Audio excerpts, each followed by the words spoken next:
ॐ मधुरं मधुरेभ्योऽपि पावनेभ्योऽपि पावनम् मङ्गलं मङ्गलेभ्योऽपि हरेर्नामैव केवलम् हरेर्नामैव केवलम् आब्रह्मस्तम्भपर्यन्तम् सर्वं मायामयं जगत् सत्यं सत्यं पुनः सत्यं हरेर्नामैव केवलम् हरेर्नामैव केवलम्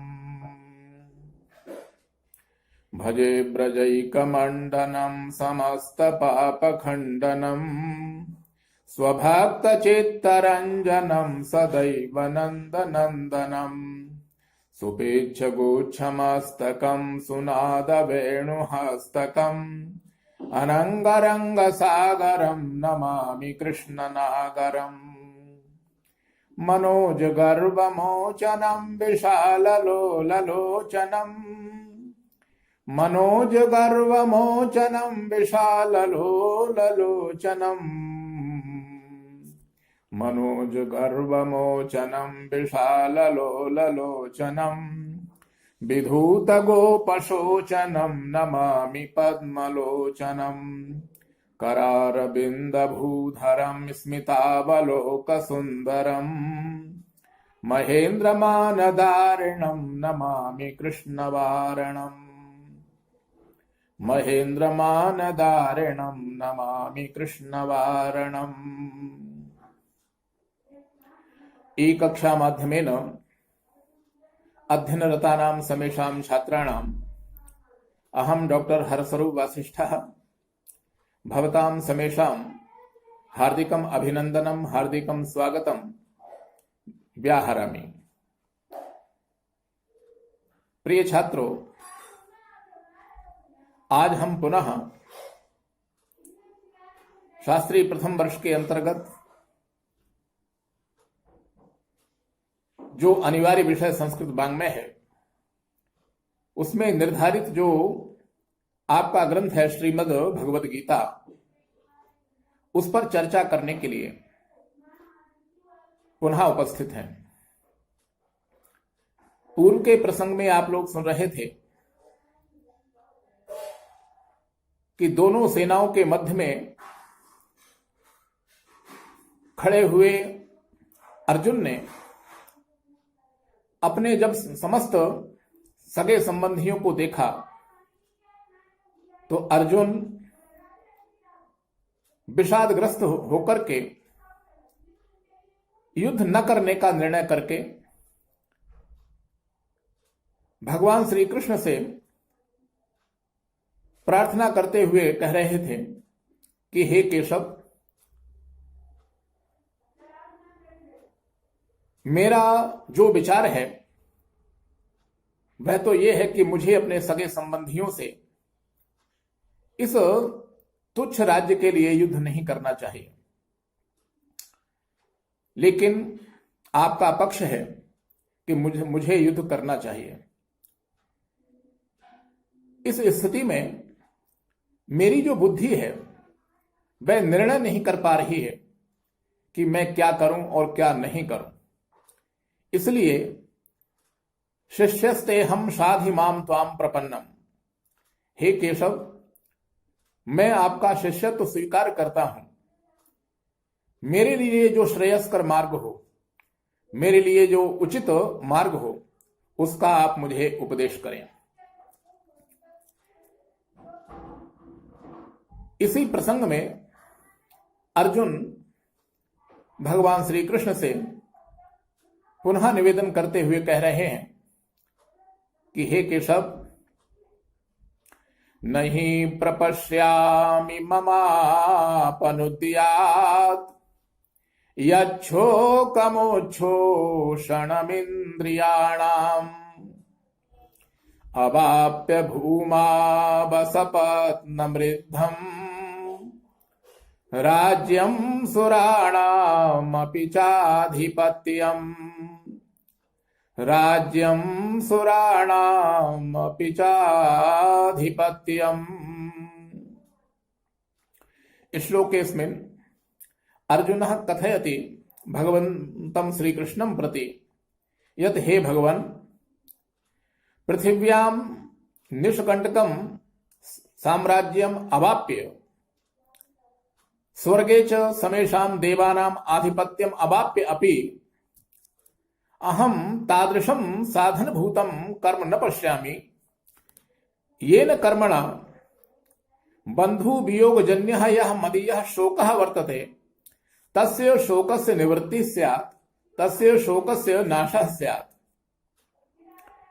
अर्जुन कह रहे हैं कि हे केशव,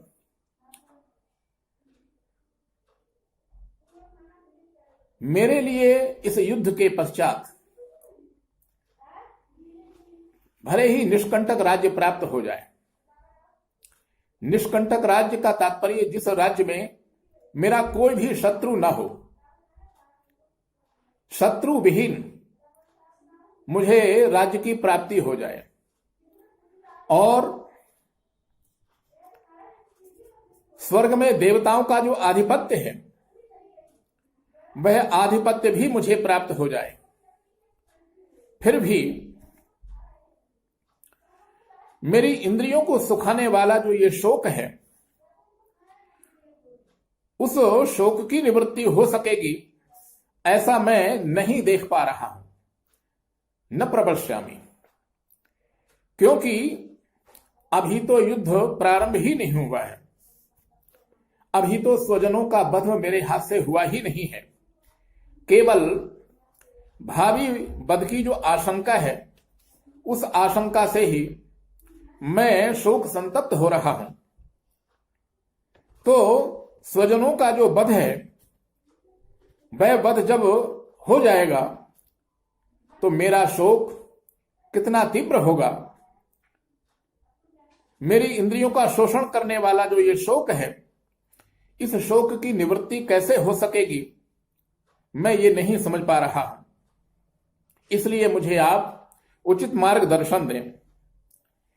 यही भाव अर्जुन ने गीता के प्रथम अध्याय में भी प्रकट किया था और कहा था कि हे केशव, न कांक्षे विजयं कृष्ण न च राज्यं सुखानि च किं नो राज्येन गोविंद गोविंद किं भोगैर्जीवितेन वा।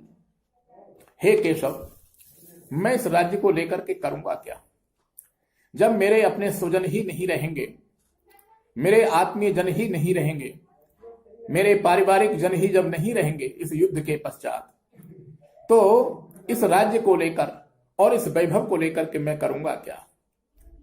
द्वितीय अध्याय में भी अर्जुन उन्हीं भावों को प्रकट कर रहे हैं। यहां समझने का विषय यह है कि आज से पहले अर्जुन ने अनेक युद्ध किए हैं, लेकिन वे सभी युद्ध उसने बहुत ही वीरता के साथ किए, शौक के साथ किए। किंतु आज